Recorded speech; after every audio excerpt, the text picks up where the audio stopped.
Weight loss surgery అని మనందరికీ తెలుసు. సర్జరీలో ఏం చేస్తాం డాక్టర్ ఎగ్జాక్ట్‌లీ? సర్జరీలో మేము స్లీవ్ గ్యాస్ట్రెక్టమీ అంటాం. అంటే అది మోస్ట్ కామన్‌లీ డన్ సర్జరీ. హ్మ్. దాంట్లో ఏం చేస్తాం, స్టమక్ ఒక పార్ట్‌ని తీసేస్తాం. సో, ఓహ్! స్టమక్‌ని సగం చేస్తే తప్ప మనకి వెయిట్ లాస్ అవ్వదంటారా? అంటే దాంట్లో ఒక ఫండస్ స్టమక్ అని ఉంటుంది. అక్కడి నుంచి హార్మోన్స్ ప్రొడ్యూస్ అవుతాయి. అంటే నాకు ఆకలేస్తోంది అని తెలుస్తుంది కదండీ! ఆ ఓకే. హార్మోన్స్ తీసేస్తాం. సో, ఆకలేయదు and at the same time stomach size తగ్గిపోతుంది. సో స్టమక్‌లో పార్ట్స్ ఉంటాయా డాక్టర్ గారు? స్టమక్ అంటే ఒకటే ఉంటుందండి స్టమక్.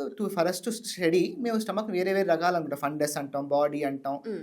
యాంట్రమ్ సో అంటాం. ఎక్కడి నుంచి ఈ హార్మోన్స్ రిలీజ్ అయ్యి ఆకలేసే హార్మోన్స్ ఫండస్‌లో ఉంటుంది. ఫండస్‌లో ఉంటుంది. సో స్టమక్ యొక్క పై భాగం అది. పై భాగం ఉంటుంది. యెస్ అండి. ఆకలి తగ్గడం ఒకటి, ఇంకో ఆ! స్టమక్ సైజ్ కూడా తగ్గిచ్చేస్తాం. సో, ఓహ్! అందుకని పొట్ట చెప్పి సైజ్. ఆకలి తగ్గుతుంది. అట్ ద సేమ్ టైమ్ ఎక్కువ తినలేరు. So, okay. అందుకని చెప్పి అదొక టైప్ ఆఫ్ సర్జరీ. ఇంకోటి రూ అండ్ వై గ్యాస్ట్రిక్ బైపాస్ అని ఉంది. దాంట్లో ఏం చేస్తామంటే కొంచెం స్టమక్ సైజ్ తగ్గిస్తాము. హ్మ్. చిన్న పేగుని తెచ్చి కొంచెం పైన జాయిన్ చేస్తాం. So, okay. ఒకేసారి పేషెంట్ తిన్నదంతా పేగులోకి వెళ్ళిపోతూ ఉంటుంది. సో, అందుకని చెప్పి కొంచెం మాల్ అబ్జార్ప్షన్ అవుతుంది. సో, హుహు. వెయిట్ లాస్ అవుతారు. ఓహ్! ఇప్పుడు బాగా ఎక్కువగా చేసే సర్జరీ వన్ అనస్టమోస్టిక్ గ్యాస్ట్రిక్ బైపాస్ అని చేస్తున్నారు. హ్మ్. ఒక అనస్టమోసిస్ జాయిన్ చేయడం. హ్మ్. పొట్టని పేగులో చిన్న పార్ట్‌కి జాయిన్ చేస్తారు. హ్మ్. సో, దానివల్ల కూడా రిజల్ట్స్ ఇప్పుడు చాలా బాగున్నాయి. బాగా నమిలి తినాలా? అలా తినాలని అంటే స్టమక్‌లో ఆగపోతే వచ్చే నష్టం ఏంటి?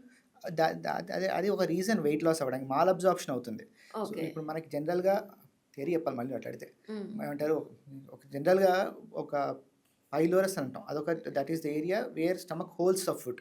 ఓకే. ఆ పైలోరస్ క్లోజ్ అయిపోయిందనుకోండి, ఫుడ్ కిందికెళ్ళదు. సో, బాగా ఫుడ్ డైజెస్ట్ అయిన తర్వాత కొంచెం కొంచెం కింద పేగులోకి వెళ్ళిపోతుంది. ఓకే. మనం ఇది మార్చామనుకోండి, ఆ ఫుడ్ డైజెషన్ ఉండదు. డైరెక్ట్‌గా ఫుడ్ కిందికెళ్తుంది అండ్ హ్మ్. ఆల్సో మేము పేగుని తెచ్చి పైన ఇక్కడ జాయిన్ అంటే హ్మ్. కింద ఉండాల్సిన పేగుని పైన జాయిన్ చేస్తాం. ఓకే. సో, ఫుడ్ ఫాస్ట్‌గా పాస్ అయిపోతుంది.